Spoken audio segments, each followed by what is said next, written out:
Assalamualaikum warahmatullahi wabarakatuh. Selamat pagi teman-teman. Bagaimana kabarnya hari ini?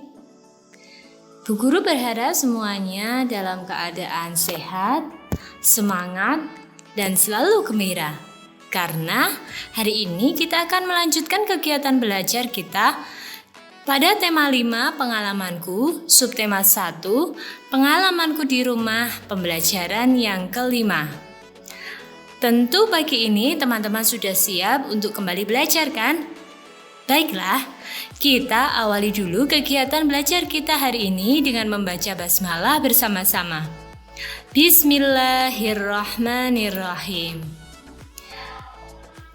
Teman-teman, hari ini kita akan melanjutkan kegiatan belajar kita di tema 5, subtema 1, pembelajaran yang kelima. Teman-teman bisa siapkan bukunya juga alat tulisnya ya.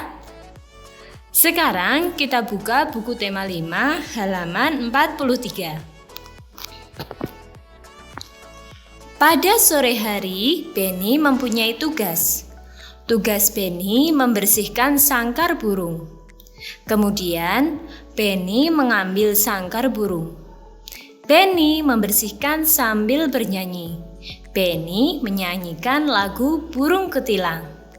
Teman-teman sudah tahu kan bagaimana lagu burung kutilang itu?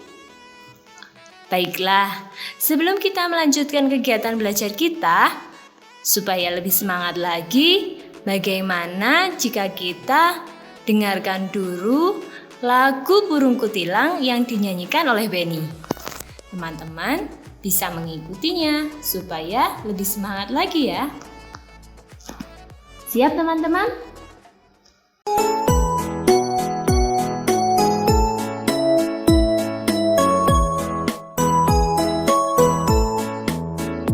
Di pucuk pohon cemara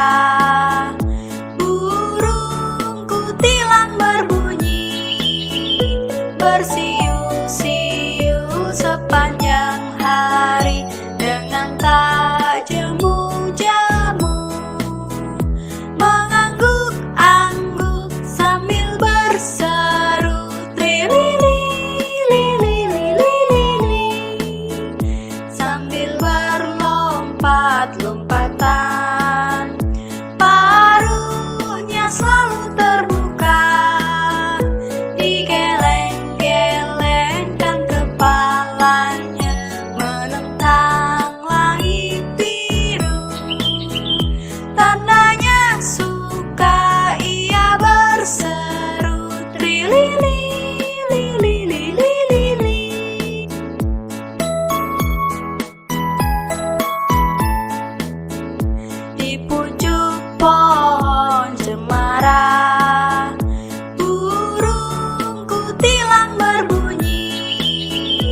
Bersiul-siul sepanjang hari dengan tak jemu-jemu, mengangguk-angguk sambil berseru trilili-lili-lili, sambil berlompat-lompatan, paruhnya selalu terbuka.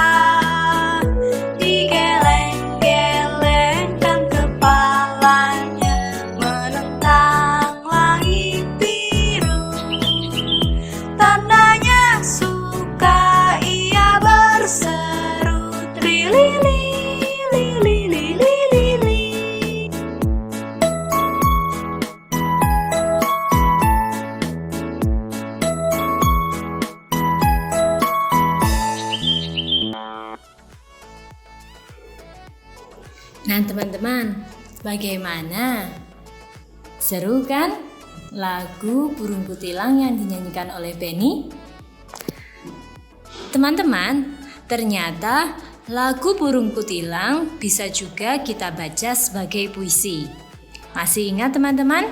Ketika kita membaca puisi, itu berbeda dengan membaca cerita. Ya kan? Nah, sekarang coba perhatikan.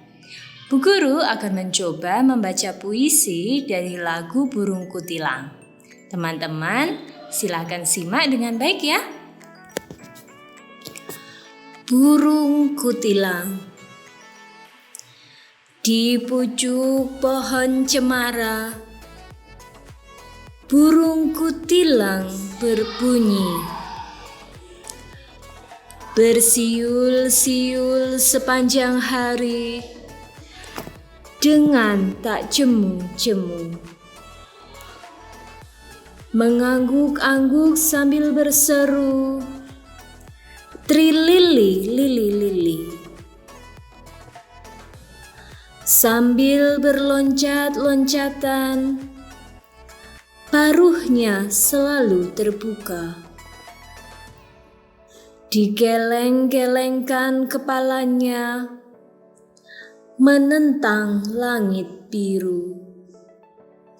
Tandanya suka ia berseru, trilili, lili, lili. Nah, teman-teman masih ingat kan? Puisi itu adalah karya sastra yang menggunakan bahasa indah dan kias. Artinya, bahasa yang digunakan dalam puisi bukan makna yang sebenarnya. Dalam lagu ini atau dalam puisi Burung Kutilang yang sudah Bu Guru bacakan tadi, juga terdapat beberapa kata yang bukan makna sebenarnya. Yuk kita buka bukunya halaman 44. Sekarang kita akan mendiskusikan beberapa kata yang terdapat dalam lagu tersebut. Di antaranya ada kata cemara, bersiul, jemu, berseru, dan baru. Nah, langsung saja yuk kita ketahui makna dari kata-kata ini. Yang pertama adalah kata cemara. Tadi kita mendengar cemara itu adalah nama salah satu pohon. Apakah teman-teman sudah pernah melihatnya? Tentu banyak yang sudah pernah melihat pohon cemara kan? Pohon cemara adalah pohon yang batangnya tinggi dan lurus. Pohonnya tinggi menjulang menyerupai tiang. Daunnya kecil-kecil seperti lidi. Kalian bisa membayangkan seperti apa pohon cemara itu? Nah, ini dia. Ini adalah gambar pohon cemara. Batangnya tinggi dan lurus, daunnya kecil-kecil seperti lidi. Selanjutnya, kata bersiul. Biasanya bersiul itu adalah bunyi yang dihasilkan dari bibir seseorang. Artinya, bersiul itu menirukan bunyi yang seperti suling dengan mulut kita. Kata yang ketiga yaitu kata jemu. Jemu artinya kata yang sama dengan kata bosan. Bisa diartikan dengan kata jenuh. Yang keempat yaitu kata berseru. Berseru itu biasanya adalah kata yang digunakan ketika kita memanggil seseorang atau sedang berucap. Berseru memiliki arti menarik perhatian dengan suara nyaring. Hampir sama dengan berteriak, tetapi jika berteriak itu terdapat tekanan yang lebih keras. Kalau berseru, suara yang dihasilkan lebih nyaring. Terakhir adalah kata paruh. Paruh adalah mulut pada ayam, itik, atau burung. Nah, teman-teman, dari beberapa kata yang sudah kita ketahui maknanya, sekarang coba kita temukan kata-kata tersebut di halaman 45. Jika kalian menemukan kata yang sesuai dengan maknanya, silahkan kalian beri tanda garis. Bu Guru akan membantu kalian untuk menemukan kata yang terdapat pada halaman 45 ini. Kita mulai dari nomor 1 yuk. Yang pertama adalah kata yang harus kita temukan dari mana kata mulut burung, ayam, dan itik. Apa tadi yang disebut dengan mulut burung, ayam, dan itik? Ya, betul sekali. Mulut burung, ayam, dan itik disebut dengan kata paruh. Apakah teman-teman sudah menemukan di mana kata paruh itu berada? Baiklah, Bu Guru akan membantu teman-teman untuk menemukan kata paruh. Nah, disinilah kata paruh berada. Teman-teman bisa gunakan pensilnya untuk menarik garis pada kata paruh. Nomor 2. Menirukan bunyi suling dengan mulut. Apa tadi namanya? Ketika kita menirukan bunyi suling dengan mulut, itu disebut dengan bersiul. Kata bersiul kita temukan pada kolom kedua dari kanan. Huruf B dimulai dari baris yang paling terakhir. Nah, disinilah kita menemukan kata bersiul. Selanjutnya nomor 3. Menarik perhatian dengan suara nyaring. Menarik perhatian dengan suara nyaring, kita menyebutnya dengan berseru. Kita bisa menemukan kata berseru dari buku yang sudah ada di halaman 45 ya. Sudah disediakan jawabannya. Kemudian nomor 4. Kata yang sama dengan bosan. Apa tadi? Bosan sama artinya dengan jemu. Kata jemu kita temukan pada baris yang kedua, huruf C-nya, baris ketiga untuk huruf E-nya, baris keempat untuk huruf M, dan baris kelima untuk huruf U. Nah, disinilah kita menemukan kata jemu, teman-teman. Terakhir, kita akan mencari kata yang maknanya adalah pohon yang berbatang tinggi lurus, pohonnya menyerupai tiang, dan daunnya kecil-kecil seperti lidi. Itu tadi kita kenal dengan pohon cemara. Di manakah kita bisa menemukan kata cemara? Apakah kalian sudah menemukan? Nah, teman-teman bisa lihat kolom yang keempat dari kiri. Nah, disinilah kita menemukan kata cemara. Sudah ketemu semua, teman-teman?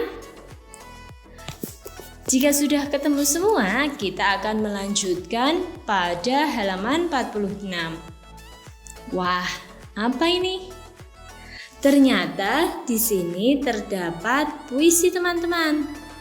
Benny mencoba membaca puisi dengan judul Burung Berkicau. Coba, kita akan mencoba untuk membaca puisi ini dengan memperhatikan lafal, intonasi, dan ekspresi. Masih ingat kan? 3 hal yang harus kita perhatikan ketika kita membaca puisi adalah lafal atau artikulasi, intonasi, dan ekspresi. Lafal itu berkaitan dengan jelasnya bunyi yang kita baca. Intonasi berkaitan dengan tinggi rendahnya suara ketika kita membaca puisi, dan ekspresi adalah raut wajah kita ketika kita membaca puisi. Sekarang Bu Guru akan mencoba, nanti teman-teman juga bisa mencoba ya di rumah. Burung Berkicau, karya Erika Artadini. Di pagi hari, kulihat engkau berayun-ayun sambil berkicau. Kadang ku ingin memiliki sayap dan suara sepertimu. suara yang sangat merdu, kicauan di langit biru. Nah teman-teman, tadi adalah contoh bacaan puisi yang Bu Guru bacakan. Nanti teman-teman juga bisa mencobanya membaca puisi di depan ayah atau bunda ya. Penny telah selesai membersihkan sangkar burung. Penny menggantungkan sangkar burung di tempat semula. Kemudian Penny bermain di taman. Mainan di taman banyak macamnya. Ada mainan bergelantungan, ada mainan perosotan, ada mainan ayunan. Penny memilih mainan bergelantung. Coba kita perhatikan halaman 47, di mana Penny sedang bermain bergelantungan. Gerakan pertama dilakukan Penny dengan tangan Penny bergelantung dan kaki lurus ke bawah. Gerakan kedua yang dilakukan Penny adalah tangan Penny bergantung dan pahanya diangkat ke depan. Yang ketiga yaitu tangan Penny bergantung dan kakinya ditekuk ke belakang. Gerakan 4 yang dilakukan Penny yaitu tangan Penny bergantung dan kakinya memanjang ke depan.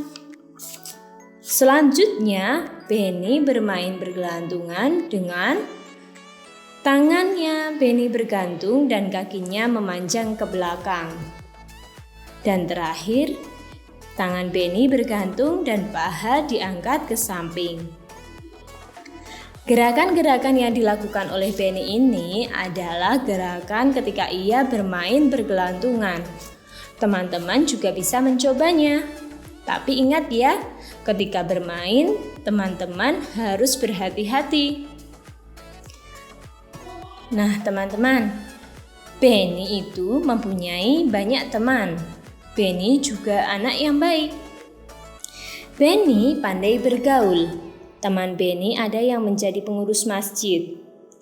Pengurus masjid tiba-tiba datang ke rumah Penny. Pengurus masjid perlu bantuan. Bantuan untuk korban banjir. Penny memberi sumbangan korban banjir. Penny memberi contoh yang baik. Contoh ini sesuai dengan sila kedua Pancasila. Teman-teman masih ingat apa saja kegiatan yang bisa kita lakukan dan sikap itu sesuai dengan sila kedua Pancasila? Untuk mengingatkan lagi, sekarang kita buka bukunya halaman 50 yuk. Kita akan memperhatikan beberapa gambar yang ada di sini. Kemudian kita akan berikan tanda centang untuk gambar yang sesuai dengan pengamalan sila kedua Pancasila. Siap teman-teman? Gambar pertama. Terlihat seorang anak sedang memberikan bantuan atau sumbangan kepada panitia pembangunan masjid. Apakah kegiatan ini sesuai dengan sila kedua Pancasila? Ya, betul sekali teman-teman. Anak ini memberi bantuan kepada panitia pembangunan masjid sesuai dengan sila kedua Pancasila. Kemudian nomor 2. Di sini terlihat seorang anak sedang memberikan pendapatnya dan 2 anak yang lainnya sedang mendengarkan. Apakah ini sikap yang menunjukkan pengamalan sila kedua Pancasila? Bukan ya, ini adalah contoh sikap yang sesuai dengan sila keempat. Jadi untuk nomor 2 tidak perlu dicentang. Nomor 3, Penny terlihat sedang membantu ayah memperbaiki motor. Kegiatan membantu orang tua termasuk salah satu sikap yang sesuai dengan sila Pancasila yang kedua. Jadi untuk nomor 3 kita beri tanda centang. Nomor 4. Kegiatan yang dilakukan bersama keluarga di sini adalah makan bersama. Kebiasaan keluarga Penny sebelum makan yaitu berdoa terlebih dahulu. Berdoa adalah pengamalan sikap yang sesuai dengan sila yang pertama. Jadi untuk nomor 4 tidak dicentang. Nomor 5. Nomor 5 ini adalah gambar seorang kakak berbagi kepada adiknya. Apakah ini contoh sikap yang sesuai dengan sila kedua Pancasila? Betul sekali. Sikap saling menyayangi dan berbuat adil adalah contoh pengamalan sikap yang sesuai dengan sila kedua ya teman-teman. Terakhir untuk nomor 6. Benny membantu ibu untuk memperbaiki jam dinding yang rusak. Sikap tolong-menolong dalam keluarga merupakan sikap yang sesuai dengan pengamalan sila kedua Pancasila. Jadi kita beri tanda centang. Selanjutnya, kita amati gambar yang ada di halaman 51. Nah, ini terlihat gambar Benny sedang bermain bergelantungan. Tetapi pada gambar tersebut terlihat Benny hampir terjatuh. Kemudian ayah menolong Benny. Kita baca dulu yuk ceritanya. Benny bermain di taman. Benny bermain gantungan di taman. Tangannya kurang kuat memegang gantungan. Tangan kanannya Benny tidak berpegangan lagi. Benny hampir terjatuh. Ayah melihat Benny hampir terjatuh. Ayah langsung menolong Benny. Benny bersyukur karena ditolong ayahnya. Nah, teman-teman, dari cerita Benny ini kita bisa memetik hikmah bahwa jika kita sedang bermain, kita harus selalu hati-hati. Selanjutnya, yuk kita baca cerita pengalaman Benny yang menunjukkan sikap sila kedua Pancasila. Benny sangat mencintai orang tua. Benny juga menghormati dan menaati nasihat orang tua. Benny patuh terhadap orang tua. Perbuatan ini merupakan sikap yang sesuai dengan sila kedua Pancasila. Ayo, kamu juga bisa menerapkan sikap yang sesuai dengan sila kedua Pancasila di rumah masing-masing. Tentu teman-teman juga pernah kan mempunyai pengalaman di rumah di mana kegiatan yang teman-teman lakukan itu sesuai dengan sila kedua Pancasila. Teman-teman bisa ceritakan masing-masing kegiatan yang kalian lakukan di rumah bersama keluarga yang sesuai dengan sila kedua Pancasila. Teman-teman ceritakan dan tulislah di halaman 53 ini. Nah, kegiatan belajar kita di pembelajaran kelima, subtema 1, tema 5, pengalamanku telah selesai.